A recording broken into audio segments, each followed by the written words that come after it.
Salve, amigas e amigos da filosofia, bem-vindos a mais uma das nossas conversações filosóficas. Hoje eu vou conversar com o Moisés Pinto Neto.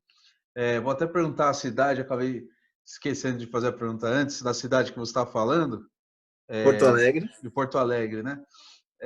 Eu sabia que era no Rio Grande do Sul, não sabia se era na capital mesmo. O que eu gosto de falar, até para as pessoas terem uma noção aí também da extensão, né, que as redes podem chegar e pessoas do sul, do norte, do nordeste, centro-oeste e também fora do país, né? Agradeço a sua presença aqui, Moisés, prazer grande recebê-lo e ouvi-lo aí contar um pouco da sua pesquisa, da sua atuação e tudo mais. Já vou passar a palavra para você, se puder começar contando aí um pouco da sua pesquisa, né? Como é que Uhum, você, o que que você tem pesquisado ou falar também de pesquisas importantes que você fez aí na filosofia, tudo bem? uhum. Bom, eu sou... Obrigado pelo convite, em primeiro lugar, né? Pela oportunidade aí de estar falando para o teu público. E eu sou... A minha graduação Eu sou oriundo do Direito, né? e, e até o mestrado eu continuei no Direito, embora meu mestrado já fosse interdisciplinar. Acabou se situando posteriormente como jurídico, mas na época que eu fazia ele era um mestrado interdisciplinar. Aí por aquelas questões burocráticas da CAPES, de avaliação e esse tipo de coisa, acabou se transformando em jurídico. Sempre eu gostei da parte filosófica, né? No meu mestrado eu trabalhei um tema que acabou voltando, assim, que é a questão do inimigo, né? Do direito penal do inimigo, que era chamado, que é essa concepção de política que se define a partir da definição de quem é o meu inimigo, né? Um tema que acabou se tornando bem contemporâneo. Mas já naquela época, então, eu estava envolvido sobretudo com três autores, né, da filosofia: o Levinas, Emmanuel Levinas, o Jacques Derrida e o Giorgio Agamben. E aí no doutorado, então, aos poucos, no doutorado, então, eu saltei para filosofia, que era o que eu realmente gostava. E E aí acabei, então, começando com Derrida e Agamben, mas aí aos poucos fui abandonando Agamben e redirecionando minha temática.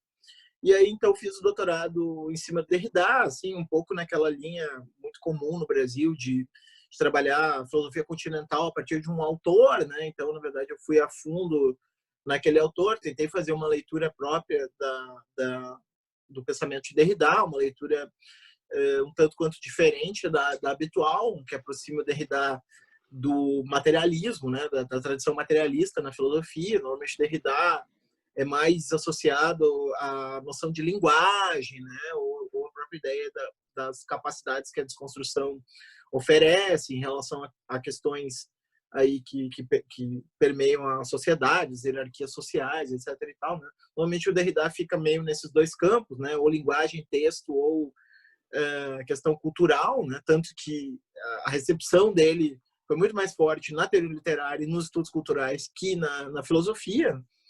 E eu procurei na minha pesquisa de doutorado, então, fazer uma pesquisa mais de característica filosófica mesmo sobre o Derrida, né? Pensando como se estrutura esse pensamento e que até uma certa polêmica se tem estrutura, né, esse pensamento de Derrida, porque muitas pessoas interpretam o Derrida como uma espécie de uma coleção de fragmentos, né, ou como uma aversão à própria ideia de estrutura ou de sistema, né? E a minha impressão, quando eu fui mergulhando mais fundo na obra dele, foi de que isso não era de todo correto, né? Na verdade, a gente consegue construir um certo esqueleto de conceitos de Derrida que se distribui de uma maneira muito mais difícil do que habitualmente se faz na linguagem filosófica, né? Se a gente pensar, sei lá, mesmo não estou nem falando em filósofos assim como Descartes, né? Estou falando ou Husserl, né? Mas mesmo se a gente pega um Heidegger, a gente tem ali pelo menos um ser e tempo para se apoiar, né? Etc. E tal. E o Derrida, em geral, ele não oferece essa facilidade, né? A gente tem que fazer um imenso trabalho. É um autor meio que nem o Walter Benjamin, assim, né? Um autor assim que a gente tem que fazer um imenso trabalho de coleta dos textos, conectar as coisas e tal, para conseguir então traçar alguns paralelismos na obra deles dele que nos permitem chegar a uma certa grade mínima de conceitos, assim, né? Então foi um pouco isso, assim, que eu me propus fazer na tese, né? E aí, então, a tese foi em cima disso. Não sei se tu quer já intercalar alguma pergunta ou eu continuo falando? Também eu gosto de falar, né? Então eu vou falando, mas Não, eu não quero um monólogo. se você puder desenvolver um pouquinho melhor, como que você pensa, então, essa questão no Derrida, essa relação que alguns textos dele tratam, né, sobre a política, sobre democracia, essa questão do inimigo, né, não sei se você, bom, provavelmente deve estar pensando nisso, né, como todos nós, Uhum. no isolamento, né, essa questão que você falou que é uma questão atual, né, como que você vê esse problema hoje, o problema do vírus, o problema da questão política e Sim. tudo mais que vem, né, se agravando no Brasil há um tempo, né? Há um passado recente nosso aqui. O que você teria a dizer sobre isso, caminhando sobre Sim. isso também? Assim, eu fiz uma caminhada um pouco heterodoxa, digamos assim, na maneira de abordar o Derrida, né? Eu parti para um trabalho, digamos assim, em filosofia teórica, né? Que seria, digamos assim, metafísica e ontologia pensada a partir de Derrida, né? E não na parte ético-política. Até porque a parte ético-política já está um pouco mais avançada, essa pesquisa no Brasil, né? Tem muita gente que trabalha com textos como Força de Lei, como A Besta Soberano, como Fé e Saber, etc. e tal, né? Textos que vão nessa direção mais política. Mas eu procurei, antes de entrar nessa questão política, tentar me apropriar um pouco disso que ocupa o lugar da ontologia no Derrida, né? Porque eu chamo de ontologia, mas Derrida nunca gostou da palavra ontologia, porque ontologia é a teoria do ser e a diferença, né? Não é ser, né?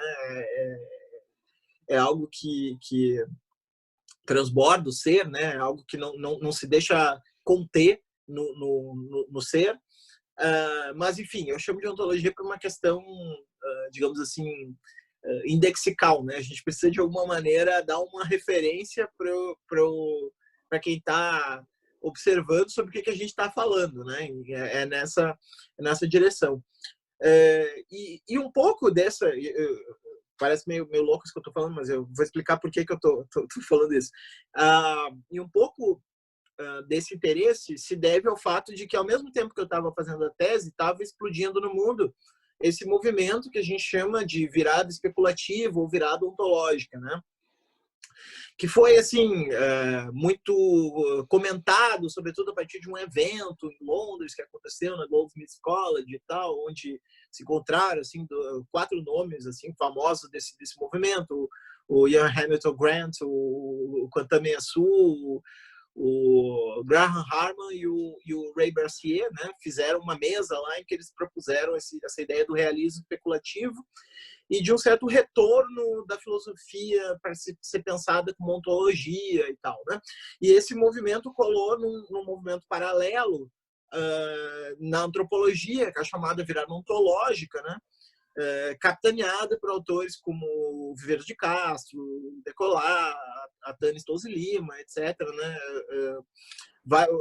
Um colou no outro, numa espécie... E, ao mesmo tempo, também o pessoal da filosofia da ciência, com Latour, com Stan Gerhs, com Patrice Maniglier, quer dizer, por essas 3 vias, também chamados de novos materialismos, também com a Donna Haraway, né? Tudo muito próximo ali, né?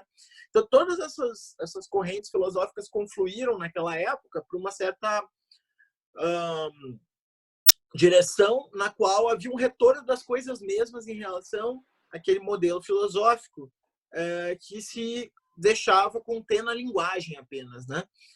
Então, assim, aquela aliança Heidegger-Wittgenstein, né? Assim, que é essa ideia assim de que nós não acessamos o mundo mesmo, só a forma como nós acessamos dele, né? Uma espécie de levar adiante a virada copernicana de Kant, né? Para colocar na linguagem essa dimensão intersubjetiva, fundante do mundo. Isso começava não vou dizer entrar em colapso, continua vivo, né? Mas começava a receber críticas, né, e posições antagônicas a isso. Então eu procurei situar o Derrida nesse novo terreno, né, nesse terreno justamente do que eu chamei de materialismo, né, para pensar esse lugar da questão da escritura e tal, fora da dimensão da linguagem, né? Ou melhor, contendo também a linguagem, mas da linguagem sendo simplesmente um exemplar, né? Não o todo, né, da filosofia de Derrida. E me parece que todo esse deslocamento, e já era uma leitura que eu fazia desde aquele momento, e não só eu, né, quase muita gente desses grupos aí, que isso tinha muito a ver com a crise ecológica, né? Isso tinha muito a ver com o fato de que a gente está entrando nessa nova época, né? Ou já entrou, né? Na época do antropoceno, tomando consciência, digamos assim, do antropoceno, do impacto humano sobre as atividades geofísicas e tal, de uma tal maneira que a gente precisaria de uma filosofia que tivesse a altura do desafio disso, e uma filosofia humanista e antropocêntrica não seria capaz de dar conta desse fenômeno, né? Então também o Derrida entra aí de uma maneira muito incisiva, né? Se a gente pensar no papel da animalidade, na desconstrução do antropocentrismo, né? Numa série de coisas que o Derrida colocava.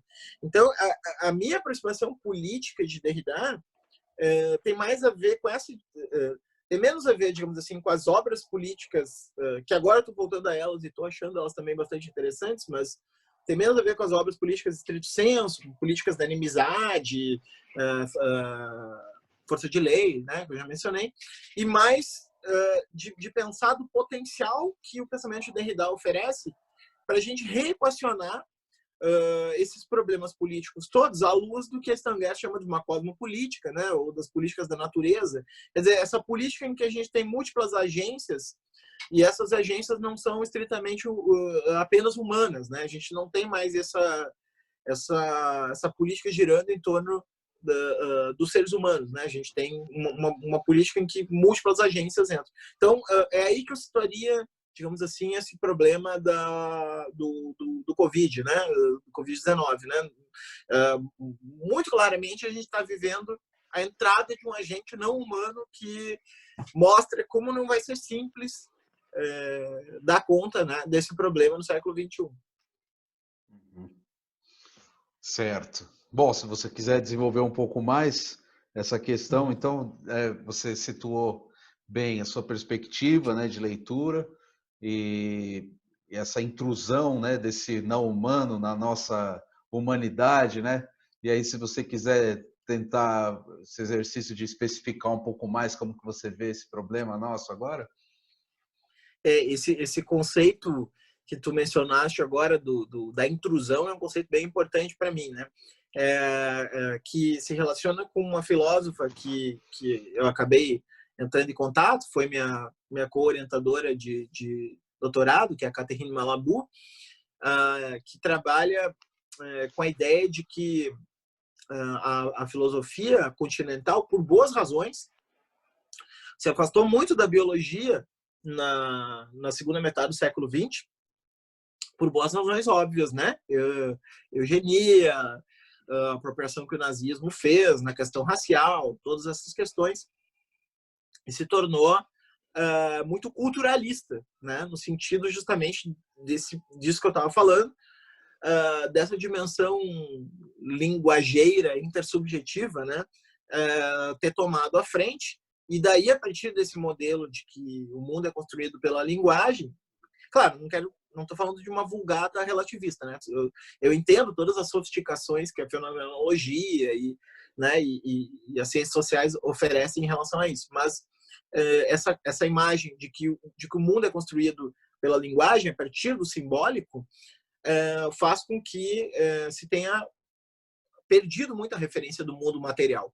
E aí, então, ela permite retomar essa ideia da biologia a partir do fenômeno do trauma, né? São 2 livros dela específicos, né?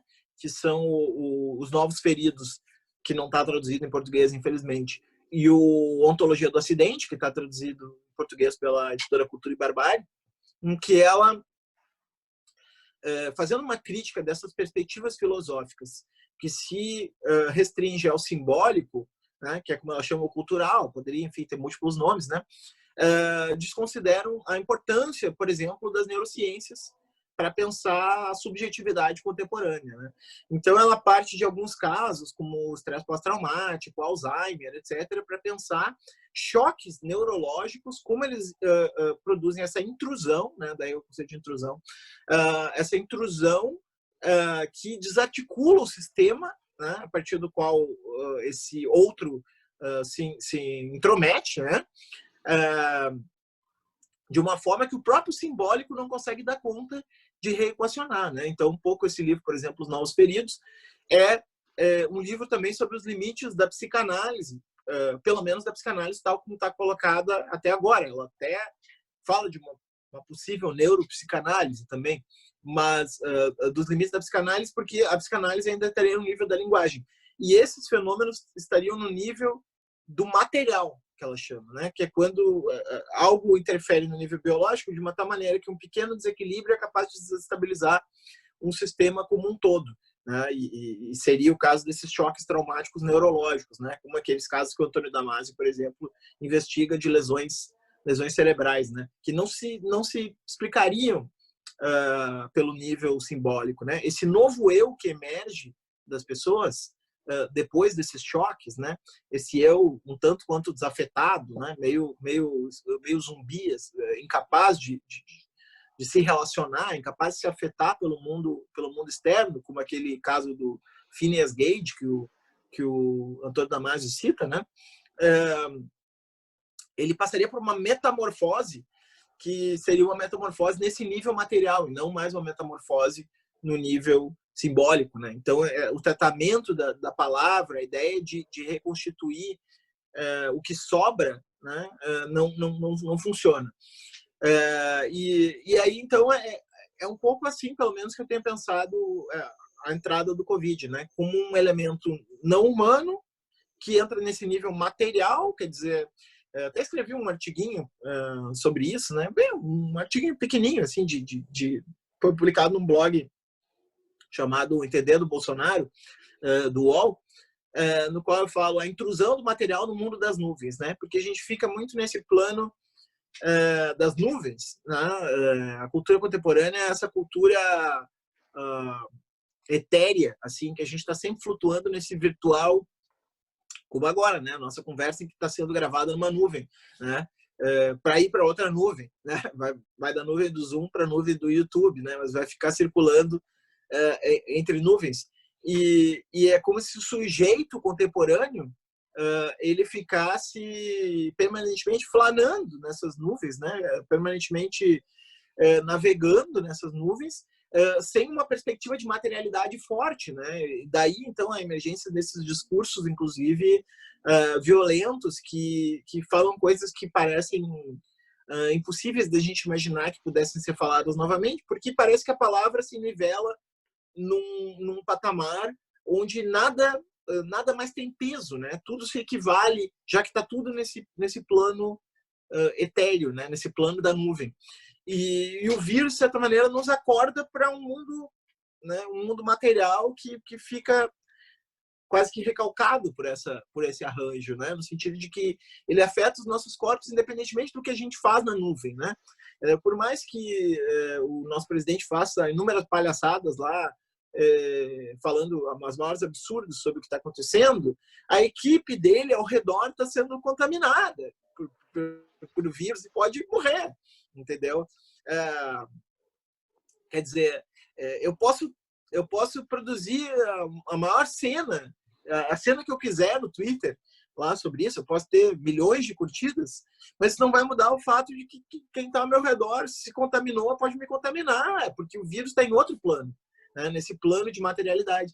E aí eu acho que está um desafio, né, para o pensamento do século XXI, eu acho que é um desafio também epistemológico, né, para o nosso pensamento, que é como refazer aquilo que a Constituição moderna, né, no sentido do Latour, né, separou de natureza e cultura, humanidades e ciências naturais, né, humanities, science, né, esse gap aí que se criou entre um e outro, como a gente vai conseguir restaurar o que foi perdido nesse processo, porque o nível dos problemas que a gente está lidando não respeita essa fronteira.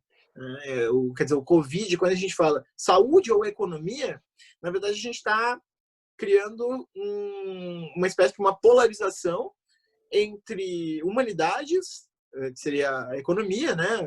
A economia está no ambiente humano, e saúde que está no ambiente natural, né? Quer dizer, cultura e natureza, de certa maneira.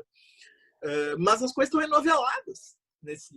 O problema, ele mescla as duas coisas, ele mistura. É um fenômeno, digamos assim, híbrido, mas híbrido só para quem pensou um dia em separar isso, né? Também não custa dizer isso.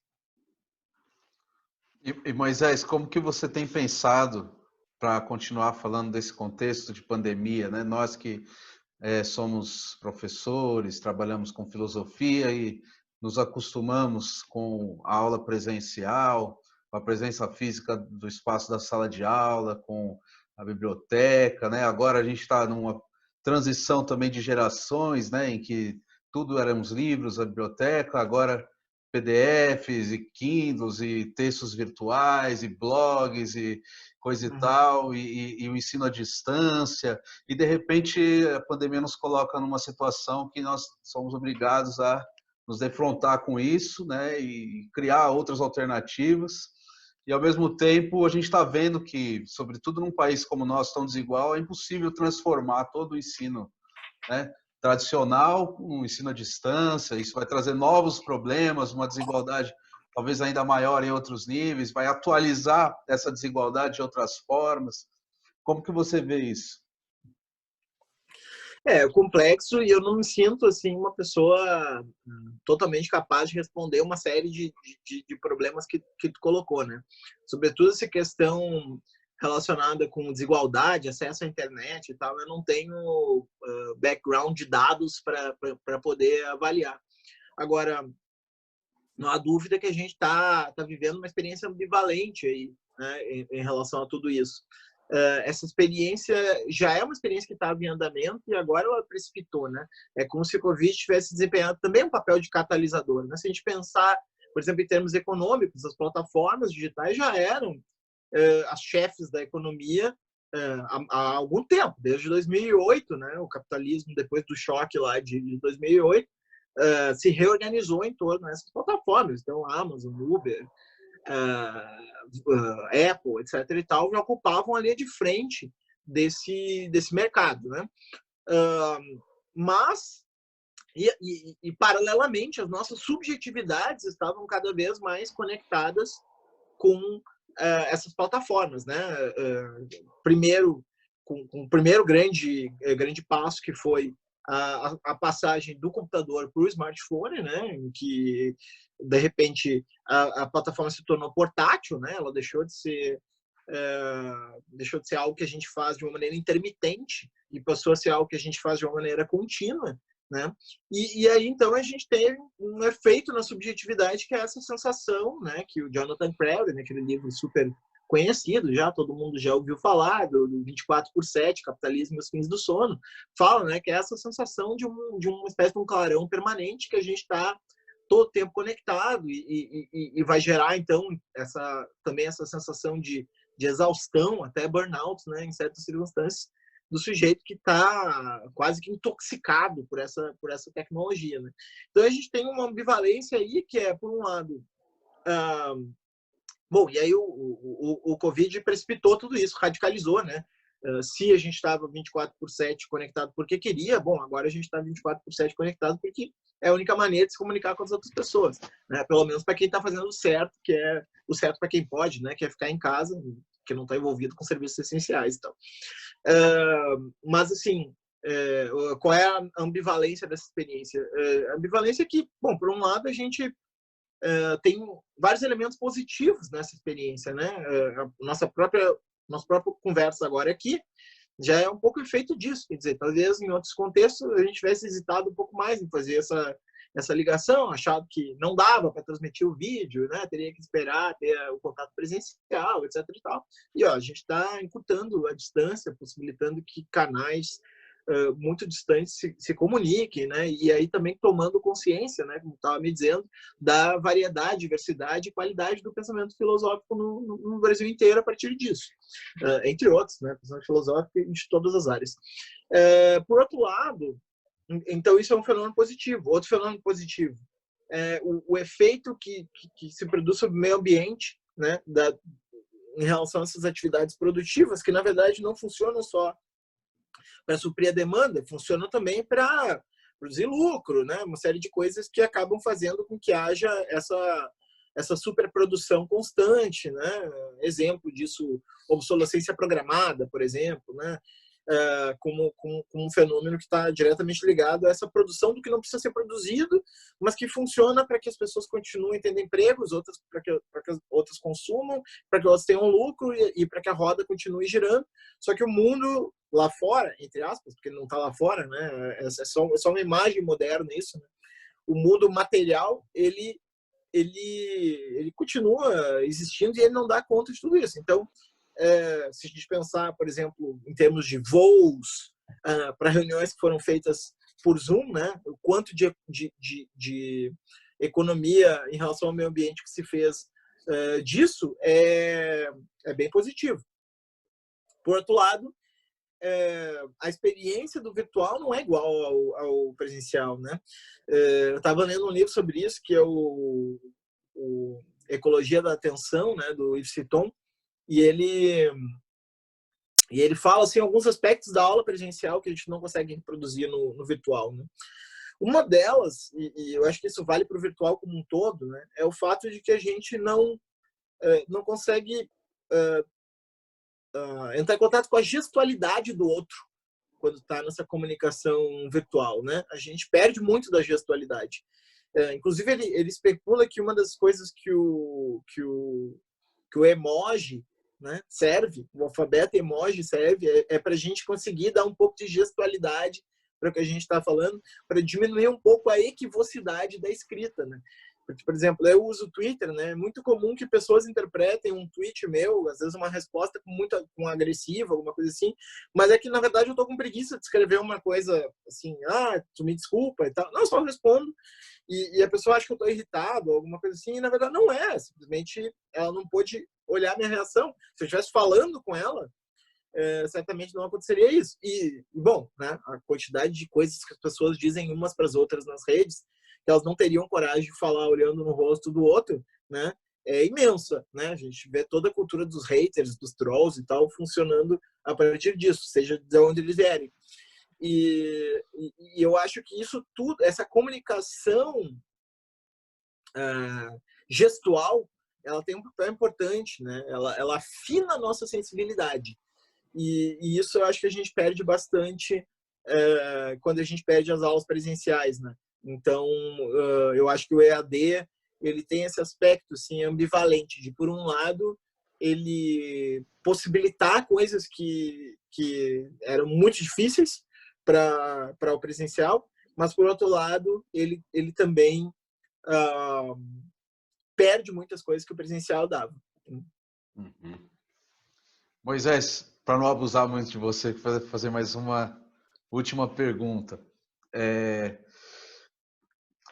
As ciências, o conhecimento, o pensamento, a produção acadêmica vem sofrendo no Brasil uma série de ataques e uma desconfiança também, não só por parte do governo, mas também de setores da população, né? Tem muita gente que acha que é um dinheiro gasto à toa para pesquisa, né? E não só na filosofia, mas até na ciência, né? O biólogo que estuda as centopeias, para que vai estudar essa, né? Para que isso serve? Essa ideia da utilidade imediata, assim.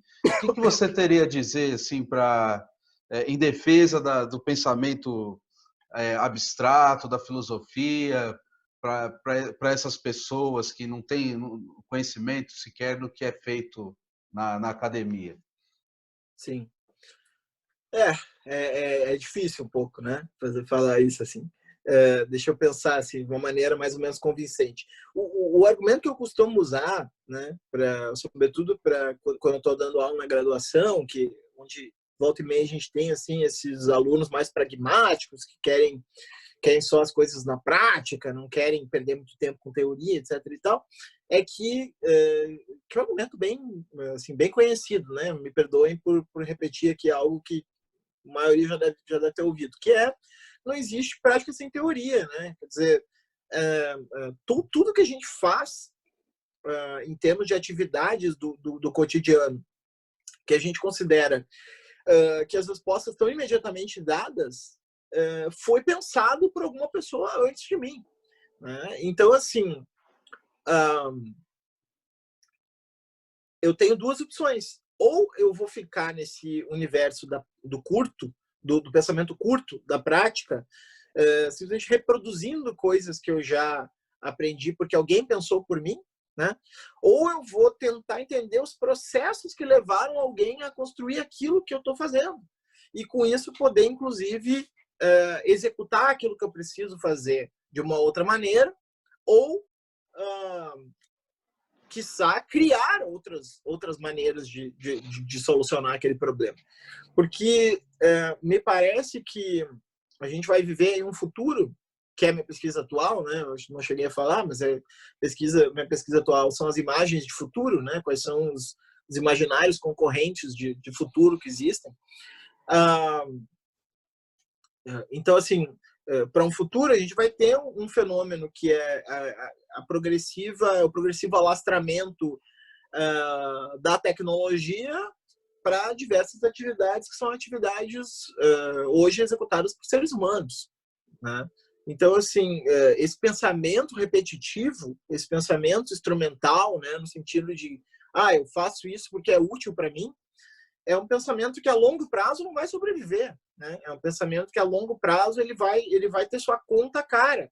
E vê, eu estou argumentando isso, é óbvio que eu penso que o pensamento abstrato é um fim em si. É óbvio que eu acho que o pensamento tem uma beleza de experiência que se justifica em si mesmo. A gente não precisa... Eu não sei nem explicar o porquê que eu gosto de pensar, porque é uma coisa que eu simplesmente faço, né? E pouco sei acerca disso. Nem sempre me faz bem, inclusive, pensar, né? Do ponto de vista afetivo, aliás, no cenário atual, pensar tem sido um exercício um pouco torturante, porque a gente observa o mundo e as conclusões que a gente chega quando a gente reflete sobre ele não são muito apaziguadoras, né? Muito antes, pelo contrário, são bastante tormentosas. Mas a gente não consegue não pensar, né? Então, eu acho que depois que a gente começa a pensar, não tem mais volta, né? A gente não consegue mais adormecer para não pensar acerca das coisas. Mas eu nem estou dando uma argumentação nesse nível, né? Eu nem estou dando uma argumentação no sentido de que, bom, nós deveríamos, então, buscar uma vida boa, uma qualidade de vida, né? Que é o que a ética, por exemplo, já desde lá do Aristóteles, sempre buscou, né? Construir um sentimento de vida boa.